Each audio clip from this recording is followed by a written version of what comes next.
Ребят, всем привет! Смотрите, какой у меня есть малыш. Принесли. Сказали, что при включении он сразу же начинает щелкать дозатором. Щелкает, щелкает, щелкает, щелкает и не останавливает. И как бы все классно. Я хотел включить, убедиться, что он действительно щелкает. Но я не могу вставить заварное устройство, потому что я не знаю, как его вытащили или его включали без заварного устройства. В общем, этот вал стоит сейчас не в нужном положении. Я еще удивился, почему эта штука отдельно в пакете, хотя мне об этом ничего не сказали. Дело в том, что если у него там проблема какая-то с приводом или еще с чем-то, то мне нужно не только с этим клапаном, разобраться, еще нужно с приводом разобраться. Но я думаю, что я включу пока без него. Ну, давай попробуем.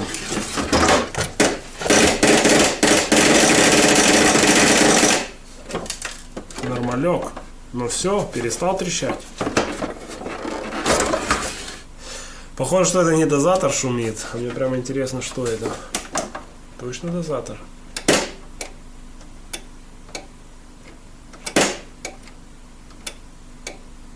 Да, кстати, он мигает. Ошибка, наверное, нет зерен, нет воды и еще что-то. Но у меня действительно нет воды. А для того, чтобы он мог определить, что тут нет воды, здесь, как я понимаю, должен быть поплавок. Только его нету.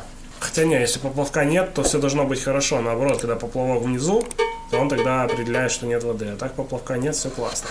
Ладно, нет кофе. Но для того, чтобы он узнал, что нет кофе, он должен хотя бы попытаться покрутить мельницу. Он этого не делает.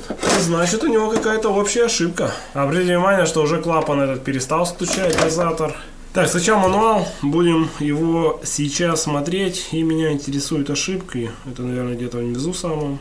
Короче, здесь написано, что либо что-то с заварным устройством, оно не в позиции, либо что-то с ground driver. Так, и как эта хрень влияет на то, что у него бьет этот... Вообще тут очень хитро сделано управление вот этим вот заварным устройством, точнее питание на него. И вполне может быть, что когда что-то там подохло, то плату глючит, и она, допустим, случайно дает на вот этот вот... Он постоянно бился. Ладно, буду разбирать, смотреть. Да. Это микрик, который нажимается, когда вставляется заварное устройство. Он мигает, и обратите внимание, что теперь он уже не хлопает вот этим дозатором. Ну, в общем, снял крышку. Вот она, плата уже практически у меня в руках. И вот она, эта штука, которая изначально шумела, а потом шуметь как-то и перестала. Вот разъемчик. Один идет на нейтраль, а один уходит и идет куда-то вот сюда. Ну сейчас, там какой-то, наверное, семистр стоит. Что тут написано? 125 вольт. Нет, ватт, а вольт 230. Ну да, значит там точно стоит семистр. Так, откручиваю еще один винт.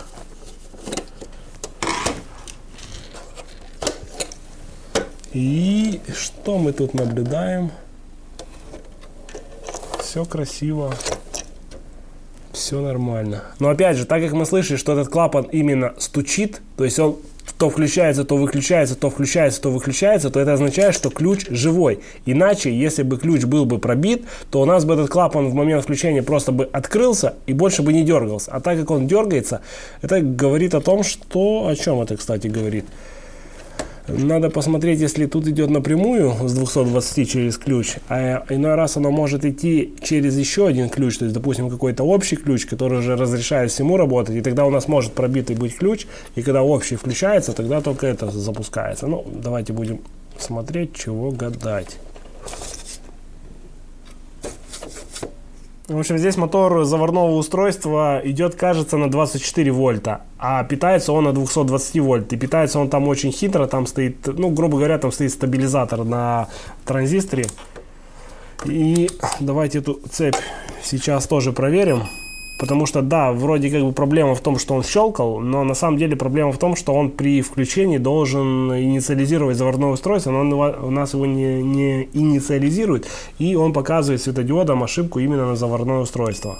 Стабилитрон не пробит, это уже хорошо, и он еще и живой. То есть стоит стабилитрон, и дальше стоит усилитель на транзисторе достаточно мощном, высоковольтном. и за счет этого все как бы должно работать. Ну что ж, ребята, я проверил всю силовуху, вроде бы все живое, мотор тоже проверил, он тоже вроде как бы живой, и сейчас я хочу его ручками, ну имеется в виду подать на него напряжение, чтобы его прокрутить в нужное положение. Единственное, я боюсь, он крутится, ну, имеется в виду, не имеет ограничителя. То есть я хочу его в нужное положение засунуть. А как они его вытащили, бляха-муха, а? Если он не в положении, тут же это все мешает. Нет, надо в другую сторону. Подал на него 12 вольт, он медленно крутится. Есть контакт. Так, что теперь попробовать чуть крутануть его с нагрузочкой?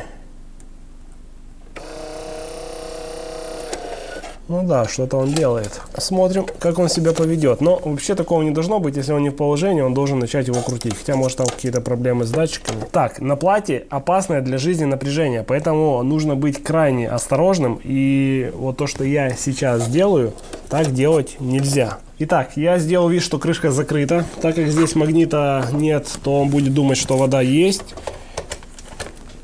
Старт. Так, странно. А он не стартует. Что-то ему не нравится. О! Не, он даже не пытается, слушай, даже не пытается запустить мотор.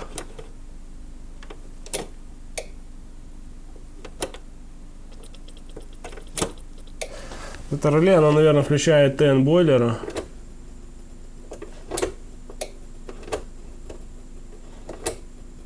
Хотя странно, он включает и тут же выключает.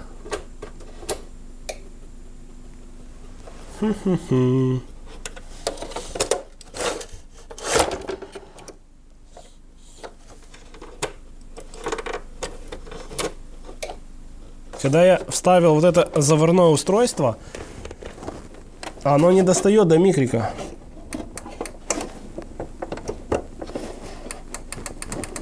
Вот он. Заварное вставлено, а я вот микрик спокойно нажимаю. Почему так? Странно и непонятно, для чего эта штука нужна. По идее, когда я нажимаю, он что-то там отщелкивает. Все, я понял. Тут недостаточно его просто вставить, а еще нужно чуть надавить вверх. Тогда эта лапка уходит чуть вниз и точно нажимает на микрик. Блин, сейчас окажется, что проблемы яйца выделенного не стоит. И все работает, а? Представляете? Еще раз хочу удостовериться, что микрик нажат. Но с другой стороны, я же его нажимал этим самым скрепкой. И по идее должно было быть все нормально. Нет. Чуда нет, ребята.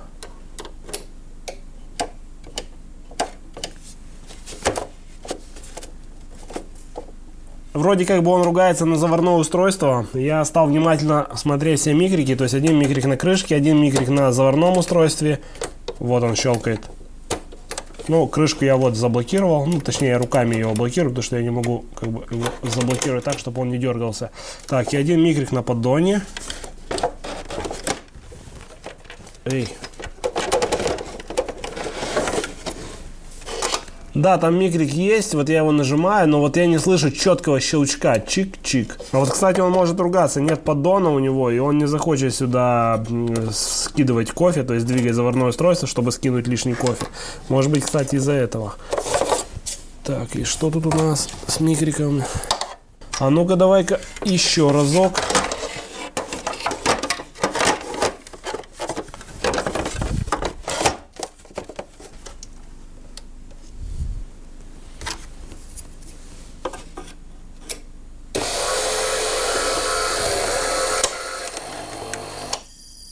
А ларчик-то просто открывался, ребята.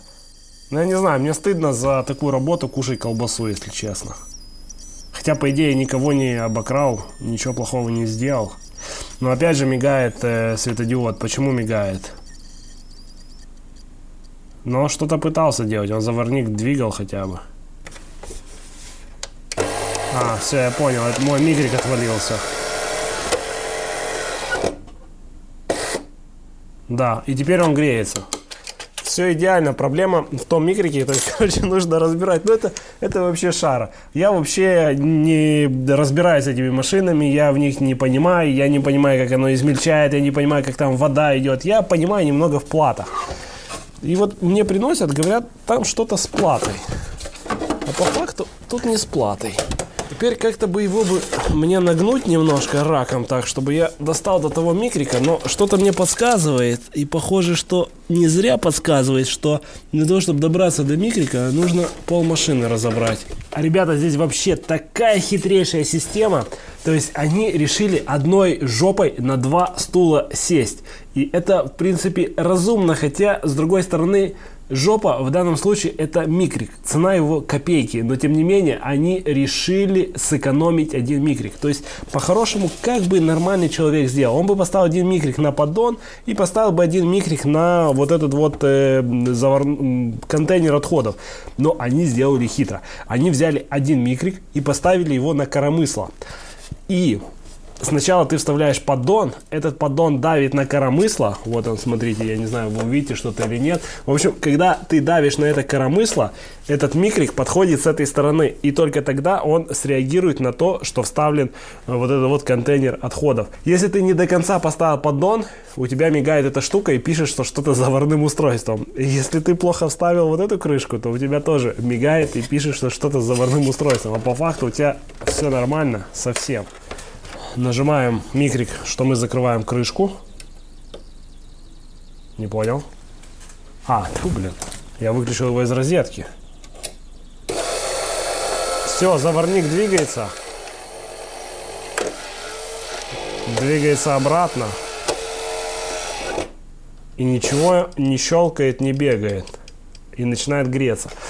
Хорошо, тогда другой вопрос. Даже если с микриками проблема, что вряд ли, какого черта у него щелкала вот эта вот штука? Да, вот обратите внимание, наверное, вот так вам будет лучше видно. Вот сейчас все хорошо, машина готова. Стоит мне снять, как она начинает мигать. Точно так же, если я сниму поддон, тоже начнет мигать. Ну, вроде все работает, можно собирать, но меня смущает вопрос, почему все-таки щелкал дозатор. Я изначально себе объяснил это таким образом, что, скорее всего, цепь, которая из 220 делает там 30 вольт для мотора, что-то она там подохла, и он пытается его запустить, и что-то там просаживается, и микроконтроллер сходит с ума, опять рестартует, и опять пытается там что-то запустить. Хотя я не слышу в момент включения, чтобы он хотя бы разочек попытался его хлопнуть. Вот. А нет, хлопает все-таки. Или не хлопает. Ну, смотрим. Еще разок. Не, это не электромагнит хлопает. Это хлопает заварное устройство. Но сейчас я вижу, что не из-за этого.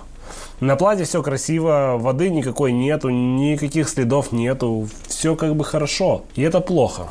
Потому что если ты не нашел проблему, значит проблема на плате осталась. В общем, позвонил только что, говорил с хозяином, он говорит, что он пришел утром на работу, хотел сделать себе кофе, чтобы проснуться, нормально поработать, включает его, и вместо того, чтобы попить кофе, взбодриться, аппарат начал его бодрить шумом.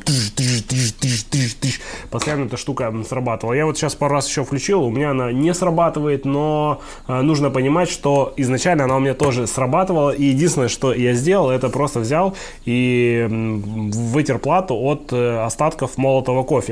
Честно скажу, ну, конечно, можно предположить, что да, вот, это помогло и так далее, но я в чудеса не верю, и этого кофе не было там килограммами прямо на этой плате, ну, там было там, ну, пару крошек, ну, не сильно как бы было.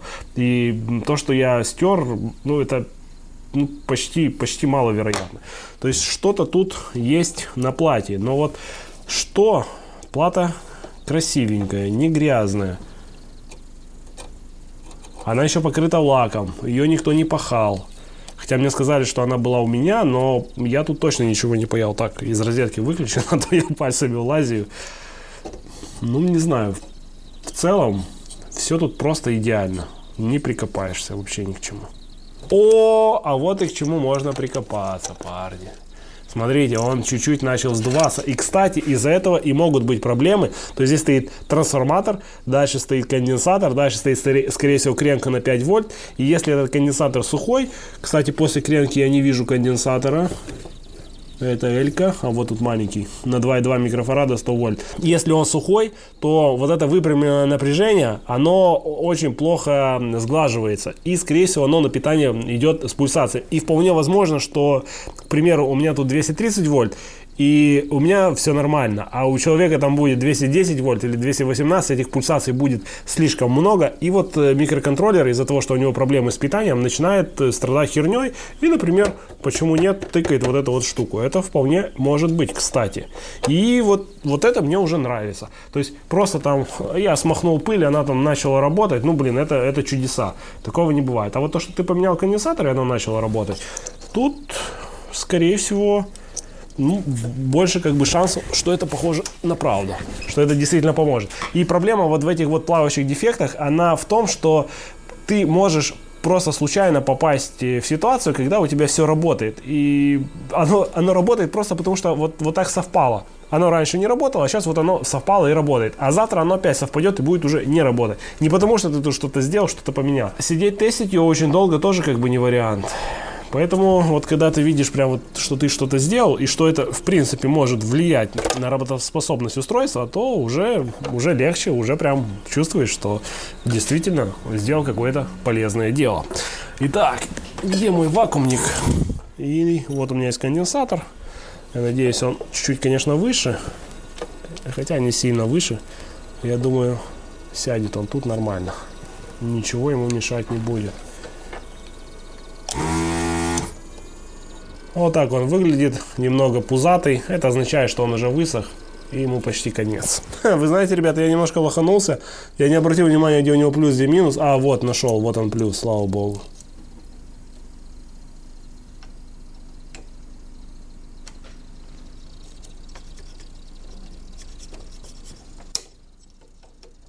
Ну что ж, если я неправильно посмотрел, где плюсик и где минус, то сейчас вылетит птичка. К сожалению, эту птичку будет не очень хорошо видно, зато будет очень хорошо слышно. Поехали. Так, ничего не включилось. Ну, так и должно быть, потому что нужно... Эй.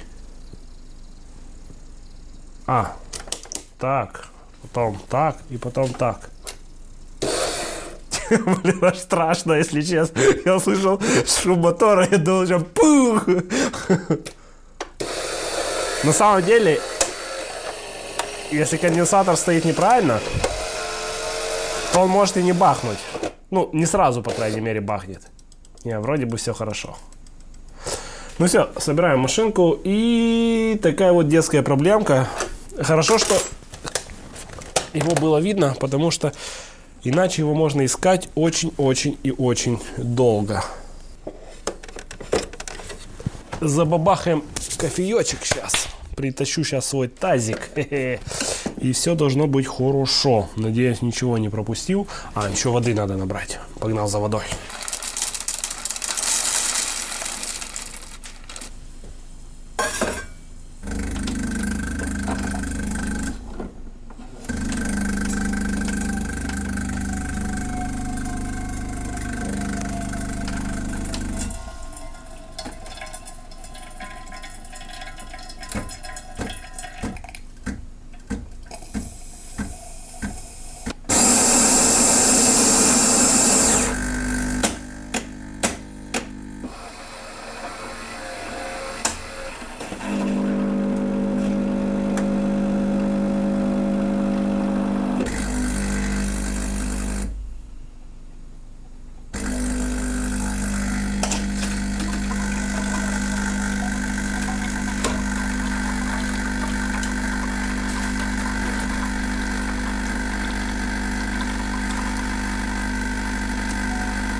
Это все так пахнет, что я прям кушать захотел. Ну, ладно. А, здесь уже отменить нельзя. На многих аппаратах, когда ты еще раз нажимаешь на кнопку приготовления кофе, если он в этот момент готовит, он отменяет данную транзакцию. Здесь же похоже, что нет. Фу. Крепкого здоровья. Не болейте. И пока. Надеюсь, что из данного видео ты вынес для себя что-то полезное, и поэтому не забудь поделиться данным видео со своими друзьями, поставить жирный лайк, это очень поможет каналу в развитии. На канале огромное количество роликов по электронике, 2 из них ты сейчас видишь на экране. Пока.